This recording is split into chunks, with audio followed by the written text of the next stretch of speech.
Kadang bingung gak sih kenapa ada orang yang bisa menguasai lebih dari 7 bahasa ketika kita menguasai bahasa Indonesia dan bahasa daerah sendiri. Rasanya udah syukur banget. Karena gak bisa dipungkiri belajar bahasa baru itu identik dengan rasa frustasi. Takut salah ngomong lah, malu lah, gak punya banyak kosakata lah, dan gak punya banyak waktu untuk belajar. Aku contohnya, aku udah 2 tahun tinggal di Bali dan udah lama sebenarnya pengen belajar bahasa Bali, at least untuk percakapan sehari-hari, untuk tuntutan pekerjaan. Tapi karena banyak alasan, ya nggak jadi-jadi. Kali ini aku coba membuktikan sejauh apa kita bisa belajar bahasa baru ketika kita menggantikan waktu scrolling 3 jam per hari menjadi belajar bahasa baru 3 jam per hari. Biar makin seru kayaknya harus ada tantangan. Biasanya seminggu sekali aku bakal ke pasar untuk belanja. Minggu depan aku pengen belanja ke pasar, tapi hanya menggunakan bahasa Bali. Kudu nih Kimbo. Karena aku nggak expert sama sekali gimana caranya belajar bahasa baru, aku menggunakan metode dari Nathaniel Drew yang mengklaim dia bisa belajar bahasa baru dalam 7 hari. Menurutnya untuk bisa maksimal belajar bahasa dalam waktu yang singkat, kita harus melakukan 3 hal. Yang pertama, kita harus menghafal 1000 kosakata yang paling sering digunakan dalam kehidupan sehari-hari. Aku akan coba list semua kata-kata yang aku ngerti di dalam bahasa Bali. Hal ini membuat aku sadar, belajar bahasa setelah kita dewasa harus dilakukan secara aktif. Kita nggak akan bisa mengerti meskipun kita banyak mendengar percakapan atau lagu selama kita tidak bertanya apa arti kata ini dan menghafalkannya. Aku cuma sampai 29 dengan beberapa ragu nih. It's kind of disappointing mengingat aku di sini udah 2 tahun. So, ini hari pertama aku belajar bahasa Bali dan hari ini aku akan fokus untuk mencari 1000 kata yang paling sering digunakan di percakapan atau kehidupan sehari-hari. Masalah pertamaku adalah sumber belajar bahasa Bali di internet nggak sebanyak kalau kita mau belajar bahasa internasional. Jujur, ini ngumpulin 100 kata aja susah banget. Karena itu aku cari jalan lain, aku akan menggunakan 1000 kata yang paling sering digunakan dalam percakapan bahasa Inggris yang nanti akan aku translate ke bahasa Bali. Aku masih menyangkal diri kalau aku hanya tahu kurang dari 50 kata dalam bahasa Bali setelah 2 tahun aku tinggal di sini. Jadi, sebelum mentranslatekannya, aku mencoba menguji diriku lagi. Dan hasilnya, dari 1000 kata ini, aku cuma tahu 27 aja. Which is dikit banget. Pantes aku gak bisa bicara apa-apa. Mungkin ini waktunya menerima realita. Aku mencoba menerjemahkan 1000 kata ini dengan berbagai cara. Sebagian kukirim lewat teman-teman Baliku, dan sebagian lagi dengan cara yang lebih ekstrim. Mau nanya bahasa Bali? Sedikit ya Pak ya. Ini umur apa nih bahasa Balinya? Umur. Umur tetap umur. Besar? Besar gede. Gede iya ya. Kamera tetap kamera ya. Aku tahu ini adegan berbahaya, apalagi bagi introvert. Tapi mungkin ini boleh ditiru, apalagi kalau kita mau berkomitmen untuk belajar hal-hal baru. Hai, ini hari kedua aku mencoba belajar bahasa Bali. Aku udah berhasil menerjemahkan sekitar 400 kata vocabulary. Kucing itu meng atau meng, aku nggak tahu. Keluarga itu keluarga, ke apa anaknya ya? Gimana cara kita menghafal ini? Nah, aku ngerasa kemampuan menghafalku itu drop. Aku nggak bisa yang kayak ujuk-ujuk ada kata baru yang tiba-tiba langsung melekat gitu. That's why aku akan coba lewat lagu.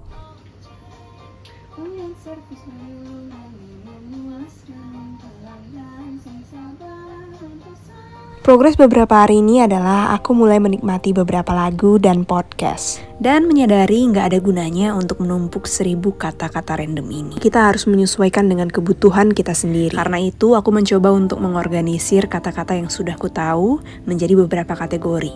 Seperti kata ganti orang, kata kerja, kata sifat, kata penghubung, dan lainnya. Ketika ada tanda-tanda kepala udah mau meledak, itulah saatnya untuk makan. Setelah kita belajar tentang kosakata, kini saatnya kita untuk belajar untuk membentuk kalimat. Tiang ngajeng sele. Rahina mangkin, tiang ngajang biu nenas lan telur itu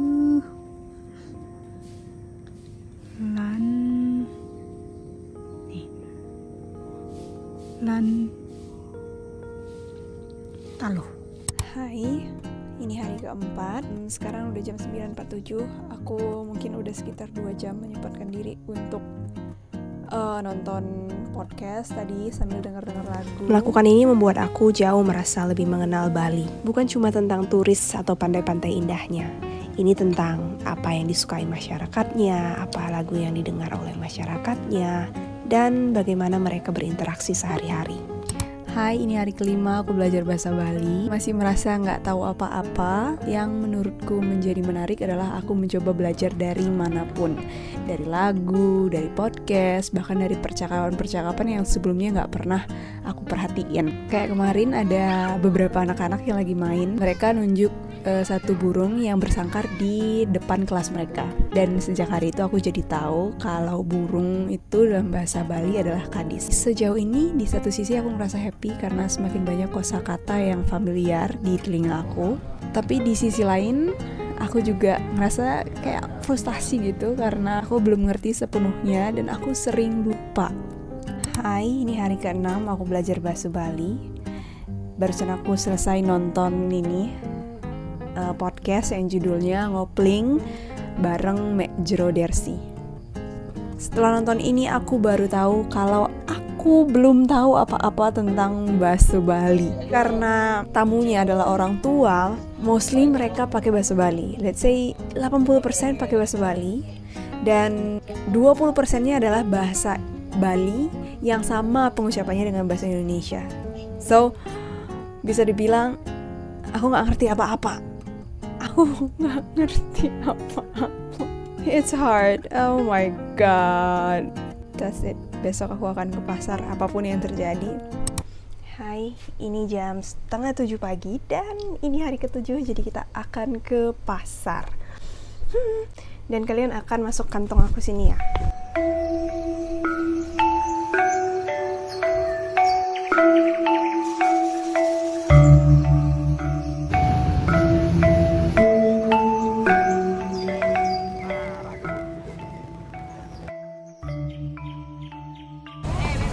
Besok seperempat.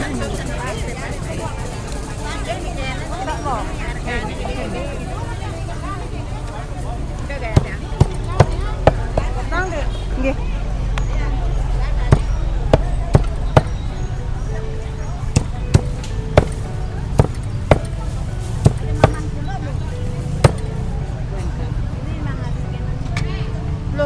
Nggih.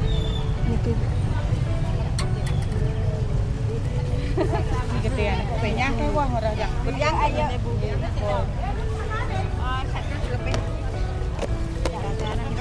Sup semua. Iya. Ini satu. Nggih, Bu. Taruh dulu di sana nyari berapa? 5 tali. Sele berapa niki, Bu? Aduh. 10. Niki madu. Ungu.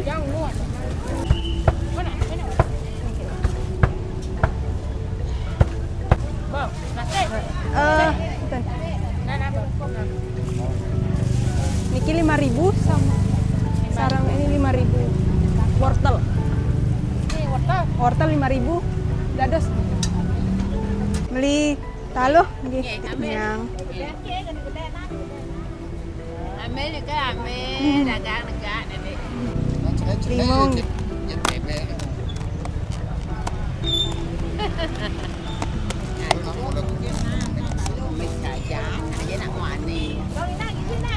Dikit ya.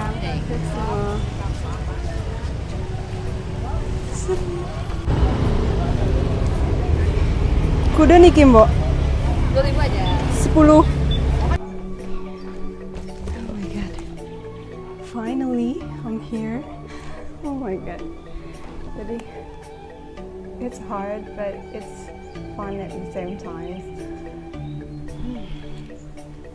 Jujur ini eksplorasi yang menurut aku cukup fun dan di waktu yang bersamaan juga lumayan challenging karena aku harus benar-benar keluar dari zona nyaman aku. Meskipun aku tahunya masih sepatah dua patah kata, but I think it's worth it. Aku ngerasa udah jauh banget berubah dari seminggu ini dibandingkan 2 tahun belakangan.